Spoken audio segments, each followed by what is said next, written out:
At BMW, the future has begun. The new i8 is a plug-in hybrid sports car with innovative design and technology.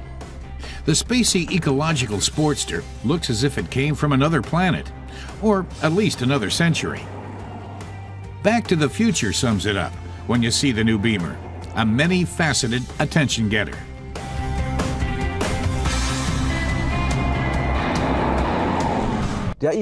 Our car tester Reinhold Deisenhofer says BMW regards the i8 as the future of the sports car. It has both an electric and an internal combustion engine. Let's see what this car can do. Interplanetary mission accomplished. That might be a good slogan for the BMW i8. The front is extremely low and broad. The stretched lines, the broad 4.7-meter wheelbase, and the flat silhouette give the car a very dynamic appearance.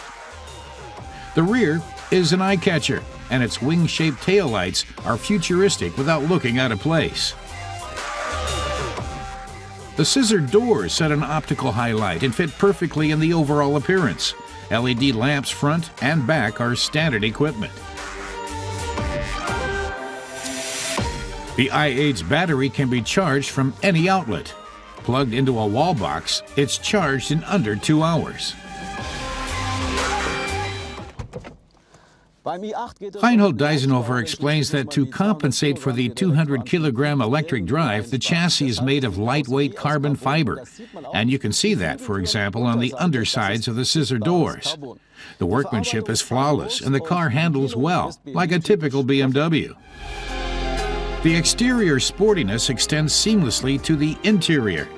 The design shows new forms and lines without neglecting typical BMW components. The colors and materials support the theme of a smart, sustainable sports car. Ecological soundness is seen in the use of light plastics made from recycled soft drink bottles. In the BMW eDrive technology, an innovative cooling system keeps the high-voltage battery at optimal temperature at all times. That enhances power and extends the life of the system. Intelligent energy management coordinates the interaction of the electric engine, battery, and internal combustion engine.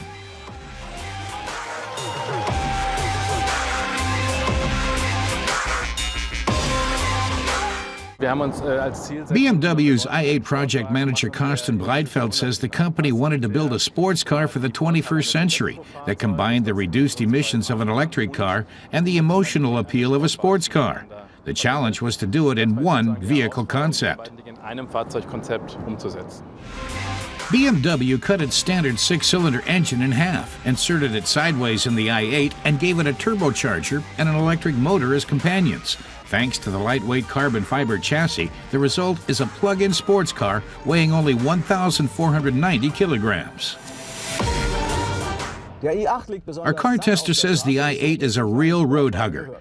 A very low set battery in the middle of the car means a low center of gravity and good handling. The i8 has several suspension modes. In eDrive mode, the electric motor provides a top speed of 120 kilometers an hour and a range of 35 kilometers. In comfort mode, the electric engine runs alone up to 65 kilometers an hour, and then the internal combustion engine kicks in. In sports mode, the gasoline-powered engine takes the lead, but if more acceleration is needed, the electric engine pitches in too. This king of cool is an aggressive sports car, but not over the top. It has 266 kilowatts of power, a top speed of 250 kilometers an hour, and leaps from 0 to 100 kilometers an hour in 4.4 seconds. Specs that are all quite sporty. But the manufacturer says it consumes just 2.1 liters of fuel per 100 kilometers, which means CO2 emissions of just 49 grams per kilometer. The i8 will come onto the German market in early June at a price of 126,000 euros. BMW expects the car to sell well in the United States, especially in California.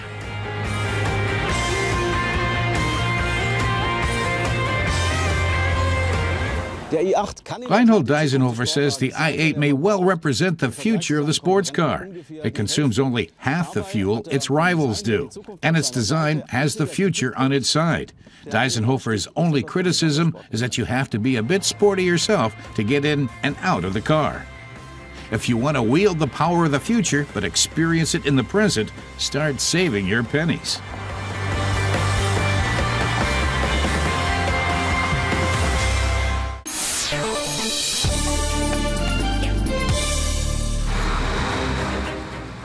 And Volkswagen's latest contribution to the Super Mini segment is... no, not this one. It's this, the 5th generation of a long-standing classic.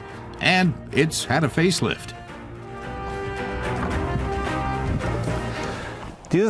Car tester Klaus Niedzwitz realizes most people are well acquainted with the Volkswagen Polo. After all, 14 million of them have been sold since 1975, and 720,000 in 2013 alone.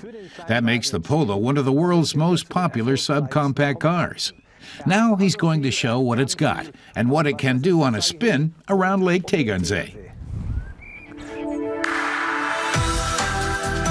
The new Polo looks typically VW, plain and straightforward. A new chrome strip under the grille makes for a more distinctive look.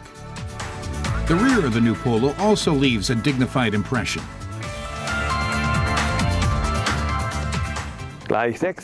Our expert points out that VW offers 6 engines for its new Polo, diesel and gasoline-powered versions ranging between 1-liter 3-cylinder units and 1.4-liter units. This one is a TDI diesel that generates 66 kilowatts and a top speed of 180 kilometers per hour. VW rates the fuel consumption at 3.4 liters per 100 kilometers. Klaus managed 3.7, but he was driving fast. Either way, not bad. The TDI and its Blue Motion technology promise both fuel efficiency and fun. 66 kilowatts are enough for decent pickup, and 88 grams of CO2 per kilometer earn the Polo a grade A+ for ecology. But starting at almost 18,000 euros, the diesel costs a chunk more change than the base model. But then again, it's the best performance with the lowest consumption.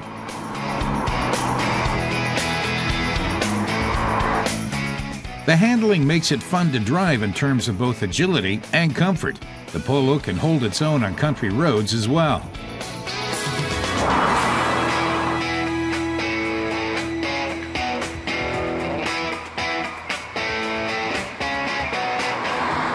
Klaus Niedzwitz thinks VW's made quite some progress on the chassis and the overall manageability. The Polo takes curves quite nicely and safely. The suspension can be set to one of 3 modes, Sport, Normal, or Comfort.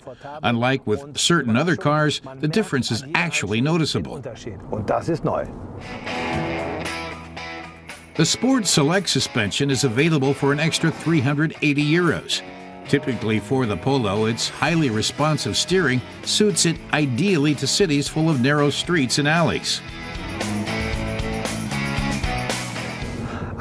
Many of the electronic safety features are making their debut in this class. The post-collision braking system is standard, while city emergency braking, the driver alert system, and a rear-view camera are all optional equipment. The new Polo's interior is as solid as ever. A feature taken from the VW Golf is the new navigation system.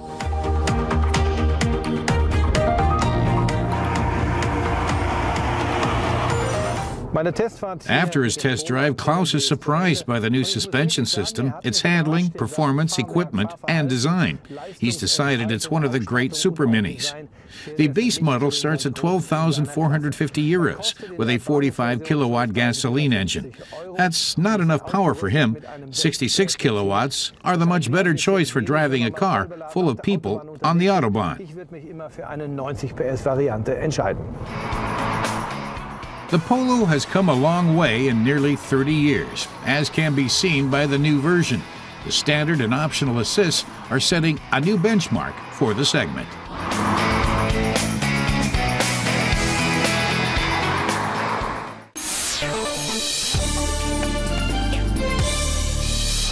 Peugeot has launched a hatchback version of the 308 wagon to complement the second-generation sedan. The 308 SW has an 11-centimeter longer wheelbase and an extra 22 centimeters at the rear. In addition to efficient new engines, the new model also boasts a reworked design. The interior is a no-frills affair with an uncluttered dashboard and controls. Watch out for Hyundai's new Grand Santa Fe. It's 23 centimeters longer than the regular Santa Fe, which is manifest in more legroom and cargo capacity. The standard Grand Santa Fe has a 6-seat configuration with 2 single seats at the back. Buyers can alternatively order the 7-seat version at no extra charge, with a 3-person bench in the second row.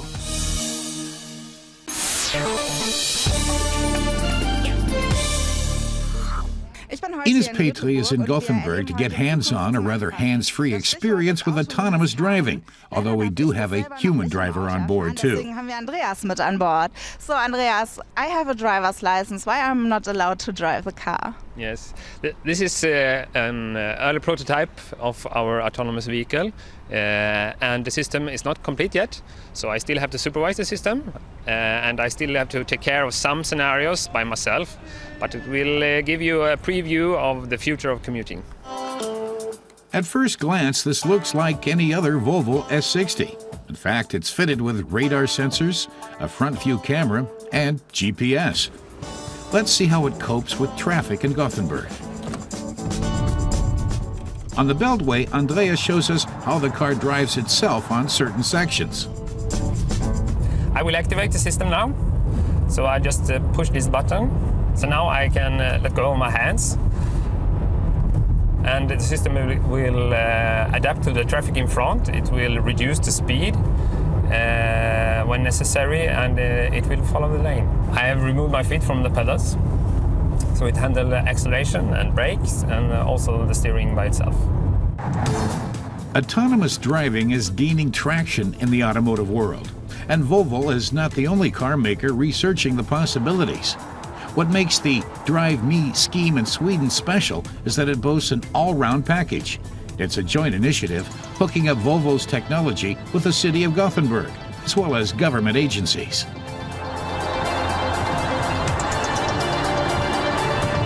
We offer the space of the city, so that the cars have somewhere to drive. So we are going to use the ordinary roads around the city of Gothenburg. So that's our input to the project. But also we are very keen on seeing the results and see how we can integrate this in city planning. Traffic on the ring road can get really heavy during rush hour, exactly the right environment for an autonomous car. It allows the driver to sit back and relax and devote that time to other activities. It also allows present infrastructure to be used more efficiently. Autonomous cars are able to drive at a short distance to each other. In addition to freeing up traffic space, that saves fuel by profiting from the preceding vehicle's slipstream. We expect the infrastructure to be more compact and that we can use the land in a better way, that the lanes may be narrower and that we can avoid congestion in a far better way than today. And of course that we expect also with autonomous driving fully implemented that we have almost zero accidents and incidents, which will also contribute to a sustainable future. The car does not yet have sensors to perform a 360-degree scan, so for now, the driver has to do the lane changing. When parking, however, the driver doesn't even need to be in the car at all. This is a task the cars can do completely independently. Autonomous driving opens up new opportunities on the stationary traffic front. Self-parking cars will mean more efficient use of parking garages and less frustration for drivers.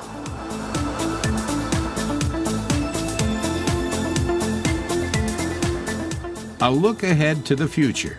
Instead of endless circles in the garage next to the mall, shoppers can drop their car off at the entrance and then use their phone to activate autonomous parking.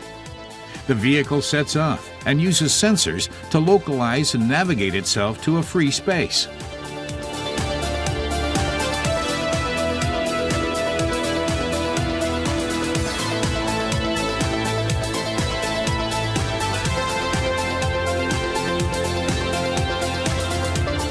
Once the driver is done shopping, he pushes a button on his cell phone that tells the car to return to the drop-off zone. In this scenario, it's the car that picks up the driver.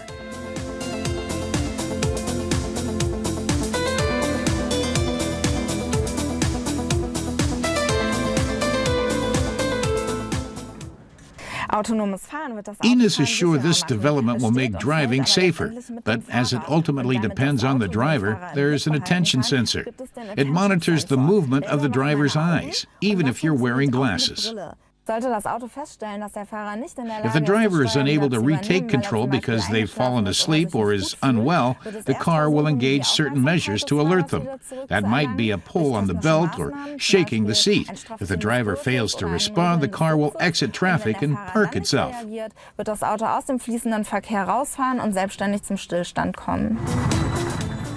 The attention sensor is one of a number of pre-existing assists that Volvo has taken to the next level, instead of investing in complex and completely new technologies. It's that approach that the car maker hopes will help keep the concept at a reasonable cost for consumers. The aim is very clear. Our society is changing, our needs are changing, the needs for the transportation system are changing.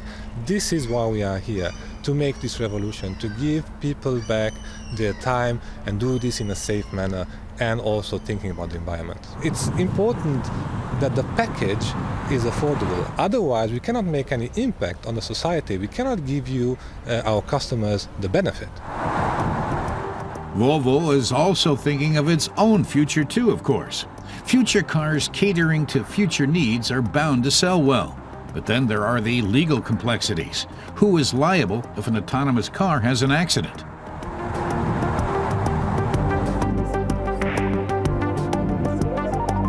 It's a challenge, but if we want development, we have to see that our legislation is following the development in society, and laws has been changed before. So there is no laws who are written in stone. You have to change laws when the development takes place, but of course you have to guarantee the safety as well.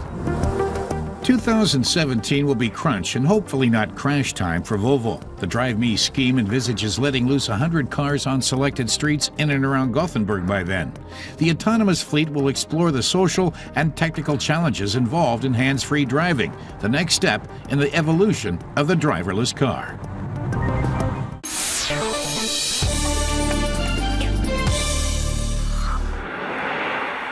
Yes, this really is the latest Seat Altea XL. It seems a little like a dinosaur among the sleek new models from Seat. But looks aren't everything.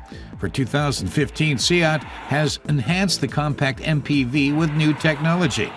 We'll test the version with the 4U equipment package, which includes some extras for additional comfort.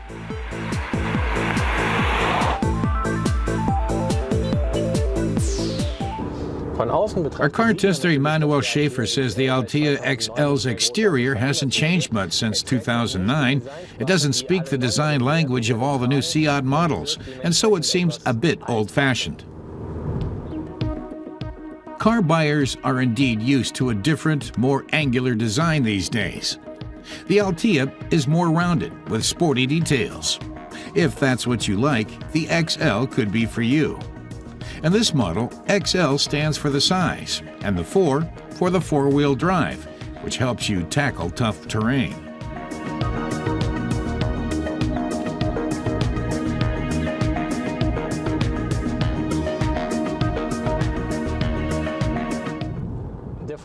Emanuel is testing a 2-liter TDI in the four-wheel drive version. He says the vehicle is suitable for taking the whole family on a winter vacation.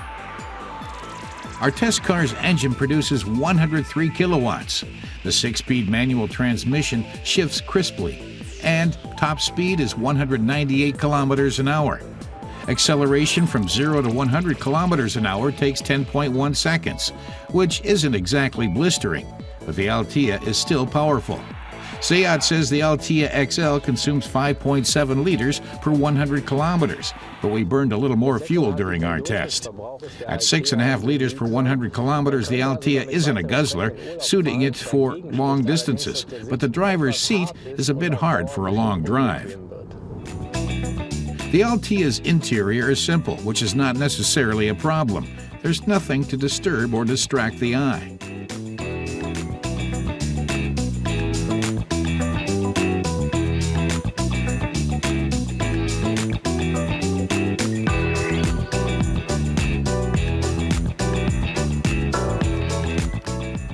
The rear seats can be moved forward or backward to accommodate more luggage or longer legs. The 532-liter trunk is generous.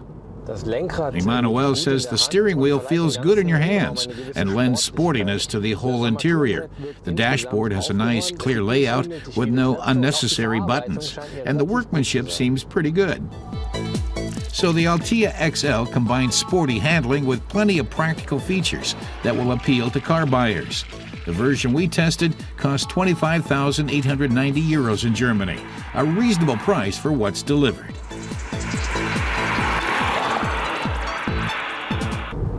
Emmanuel says the Altea XL is suited for anyone who wants to take the family somewhere, but don't want to do it without a bit of a va-va-voom. Und auf beides nicht verzichten wollen.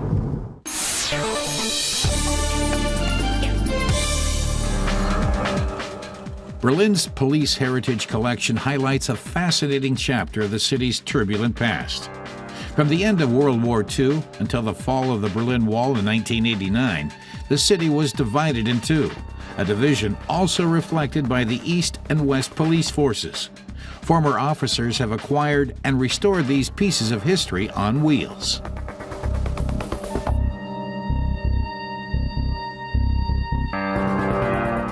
The collection reflects nearly 100 years of police heritage.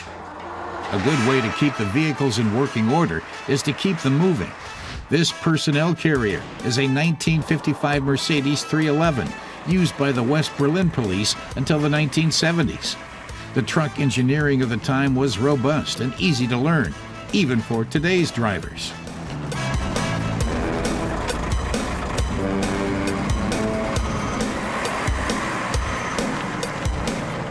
Bernd Moss explains that this is a straight-six diesel engine, recognizable by the fuel injection system and the fuel filter. The 6 cylinders put out 90 horsepower. 90 PS. The interior is purely utilitarian. The fuel tank inlet is hidden under the passenger seat.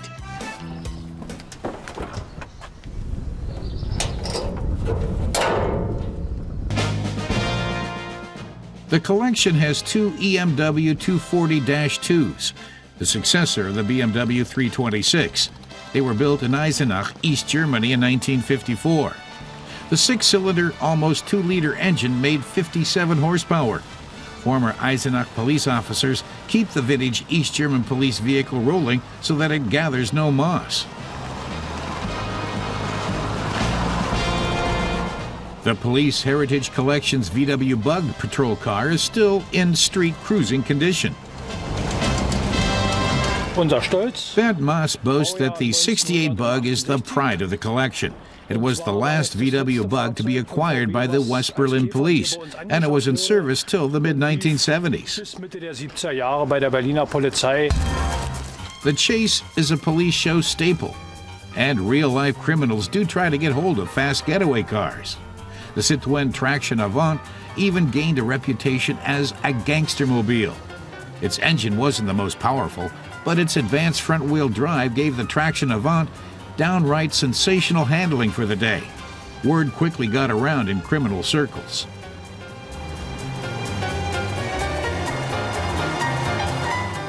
Police chase cars of the time often got left in the dust. The Ford Eifel's 4-cylinder, 1.2-liter engine only managed 37 horsepower. The collection acquired one a few years ago. Bernd Moss explains that the police cars of the 1920s, 30s, and on into the 50s generally did not have revolving blue or red lights like we know today.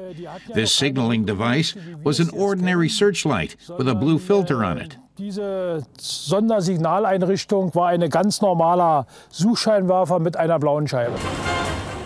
The retired police officers play cops and robbers in their vintage patrol cars, complete with blue lights and old-school sirens, just to recreate a bit of automotive history.